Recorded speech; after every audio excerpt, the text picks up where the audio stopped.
اعوذ باللہ من الشیطان الرجیم بسم اللہ الرحمن الرحیم وبہ نستعین۔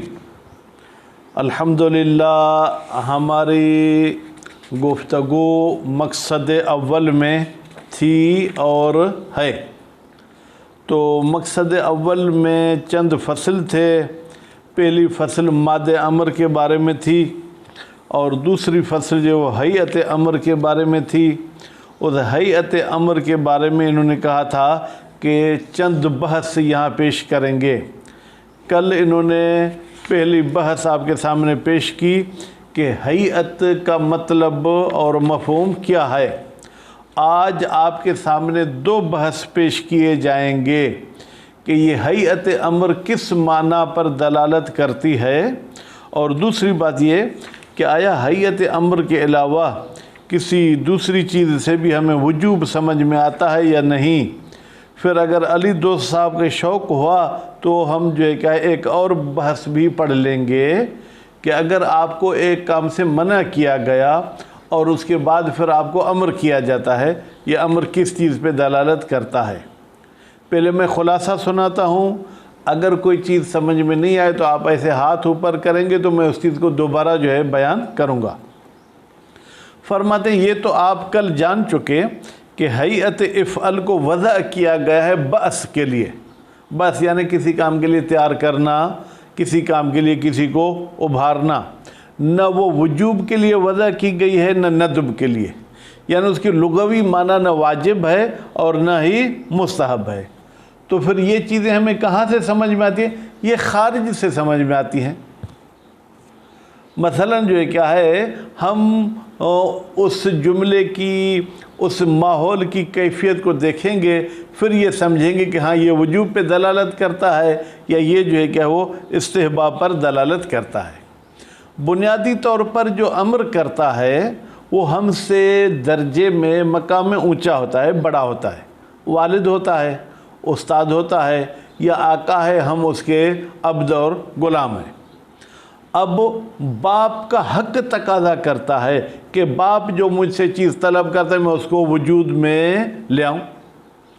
میں عبد ہوں اور وہ مولا ہیں، تو عبدیت اور مولویت کے بیچ میں جو رابطہ ہے وہ رشتہ تقاضا کرتا ہے کہ یہ کام مجھ پر واجب ہونا چاہیے۔ میں اس کام کو اس بہانے سے نہیں چھوڑ سکتا کہ ہو سکتا ہے کہ یہ واجب نہ ہو، مستحب ہو۔ پس دیکھیں، یہ جو باپ بیٹے کے درمیان رشتہ ہے یہ وجوب کو ثابت کرتا ہے۔ یہ جو عبد اور مولا کے بیچ میں رشتہ ہے یہ وجوب کو ثابت کرتا ہے۔ یہ جو استاد اور شاگرد کے بیچ میں ربط ہے یہ ربط وجوب کو ثابت کرتا ہے، ورنہ افعل یا جو ہے کیا ہے جناب عنصر، یہ اس وجوب پر دلالت نہیں کرتے ہیں۔ بات واضح ہو گئی؟ یہ آج کے درس کا پہلا بحث ہے۔ دوسرے لفظوں میں یوں کہیں کہ ویسے المبحث الثانی، کیونکہ پہلی بحث کل آپ پڑھ چکے۔ اچھا، تیسری بحث کیا ہے؟ فرماتے ہیں کہ واجب ہمیشہ ہیئت امر سے سمجھنا ضروری نہیں ہے۔ کبھی کبھی جملہ خبریہ بھی وجوب پہ دلالت کرتا ہے۔ مثلا اب مولوی ہے تو کھانے پینے کی مثال دیں۔ میں یہاں سے آیا آپ کے مدرسے میں، میں نے آپ کو یہ کہا کہ بھائی تقی شاہ تو مہمان کو کلفی کھلاتے ہیں۔ میں نے یہ نہیں کہا کہ کلفی کھلائیں، امر کا صیغہ استعمال نہیں کیا، میں نے ایک جملہ خبریہ کہا، تو اب واجب ہو گیا کہ وہ کلفی کھلائیں۔ یا آپ امام علیہ السلام کے پاس گئے، آپ نے امام علیہ السلام کو کہا کہ میں نے اس قسم کے پانی سے وضو کر کے نماز پڑھی ہے۔ امام علیہ السلام آپ کو کہیں گے تتوضؤ وتعید الصلاۃ، تم وضو کرو گے اور نماز کو دہراؤ گے۔ تتوضؤ فعل امر نہیں ہے، فعل مضارع ہے۔ تعیدو بھی فعل امر نہیں ہے بلکہ فعل مضارع ہے، لیکن یہ جملہ خبریہ ہے۔ لیکن یہ جملہ خبریہ ایسا ہے کہ جس سے ہمیں وجوب سمجھ میں آتا ہے۔ اس کے بعد تیسری بحث وہ یہ ہے کہ الامر عقیب الحذر، آپ کو پہلے منع کیا گیا کہ اس کمرے میں مت آؤ، پھر آپ اس کمرے سے گزر رہے تھے، آپ کو میں نے کہا کہ بھائی کمرے میں آؤ، اب یہ جو منع کے بعد امر آیا ہے یہ کس چیز پر دلالت کرتا ہے؟ یعنی یہ دلالت کرتا ہے کہ ممانعت ختم ہو گئی لیکن آنا ضروری نہیں، یا یوں کہیں کہ نہیں ممانعت ختم ہو گئی اور آپ کو آنا ضروری ہے۔ جیسے قرآن مجید میں آیات کا میں پورا ترجمہ نہیں کروں گا، خلاصہ بتاؤں گا۔ قرآن مجید میں یہ ہے کہ جب آپ احرام باندھ لیتے ہیں تو آپ شکار نہیں کریں، شکار سے نہیں کی گئی ہے۔ پھر قرآن مجید کی دوسری آیت ہے وَإِذَا حَلَّلْتُمْ، اور جب حللتم حلال کی معنی میں نہیں بلکہ آزاد کی معنی میں، جب تم احرام سے آزاد ہو جاؤ فَاصْطَادُوا، تو پھر تم شکار کرو۔ فَاصْطَادُوا بیٹا یہ فعل امر ہے۔ اب یہ فعل امر کس چیز پر دلالت کرتا ہے؟ کہ وہ ممانعت ختم ہو گئی لیکن کرنا شکار اور نہ کرنا آپ کی مرضی ہے، یا شکار کرنا آپ پر واجب ہے۔ مصنف صاحب کہتے ہیں کہ یہ جو ہے صرف ممانعت کو ختم کرتی ہے، باقی واجب اور غیر واجب کے لیے یہ کوئی دلیل نہیں ہے، اس کے لیے کوئی قرینہ ہوگا تو اس قرینے کے مطابق ہم عمل کریں گے۔ چلتے ہیں عبارت کی طرف۔ المبحث الثانی، جناب دوسری بحث، دلالت و حیعت الامر، حیعت امر کی دلالت کرنا علی الوجوب، وجوب پر۔ قد عرفت، بتحقیق آپ پہچان چکے، ان حیعت افعل، بتحقیق کہ یہ جو افعل کی حیعت ہے یہ موضوعۃ لانشاء البعث، اس کو وضع کیا گیا ہے تاکہ ایجاد کرے بعث کو، ابھارنے کو۔ وَإِنَّهَا، اور یہ جو حیعت ہے لیست موضوعۃ للوجوب ولا ندب، ولا للندب، نہ وجوب کے لیے اس کو وضع کیا گیا ہے نہ ندب کے لیے وضع کیا گیا ہے۔ وَأَنَّهُمَا، اور بتحقیق یہ وجوب اور ندب خارجان، دونوں خارج ہیں، ان مدلول الحیعت، مدلول بیٹا کس کی معنی میں ہے؟ معنی، دال دلالت کرنے والا، مدلول جس پر دلالت کی جائے، ضارب مارنے والا، مضروب جس کو مارا جائے۔ فرماتے وجوب اور ندب یہ اس حیعت کے مدلول نہیں، یعنی حیعت ان پر دلالت نہیں کرتی ہے۔ وَمَعَ ذَلِكَ، جب یہ آپ نے بات پہچان لی کہ حیعت نہ وجوب پہ دلالت کرتی ہے نہ ندب پر، اس کے ساتھ ساتھ ہناک بحث آخر، اس حیعت امر میں ایک اور بحث ہے۔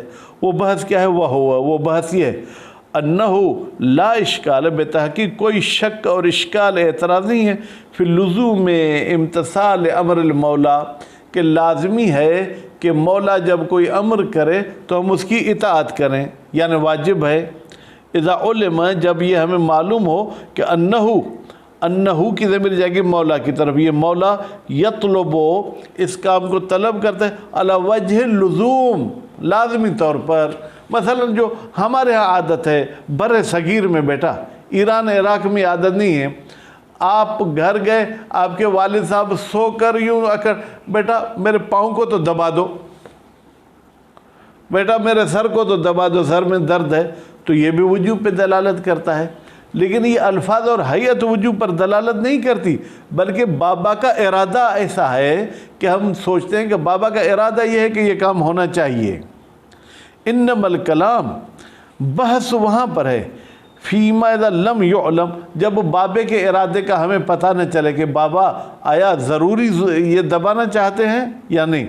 فہل یجب امتثال او لا، عدم علم کی صورت میں آیا والد کی اطاعت کرنا، آیا آقا اور مولا کی اطاعت کرنا واجب ہے یا نہیں؟ الحق هو الاول، علی دوست صاحب حق پہلا مطلب ہے، یعنی یجب، واجب ہے۔ اگر آپ کو علم ہو جائے کہ وہ ضرور چاہتے پھر تو 100% واجب ہے، لیکن اگر آپ کو ان کے ارادے کا علم نہیں ہے تو بھی واجب ہے کہ آپ ان کے امر کی اطاعت کریں۔ لأن العقل، اس لیے کہ ہماری عقل یحکم، وہ حکم لگاتی ہے بلزوم تحصیل المؤمن، کہ لازمی ہے آپ کوئی ایسا جو ہے کہ نتیجہ حاصل کریں، المؤمن جو آپ کو امن دے، کس بات میں؟ فی دائرۃ المولویت والعبودیہ،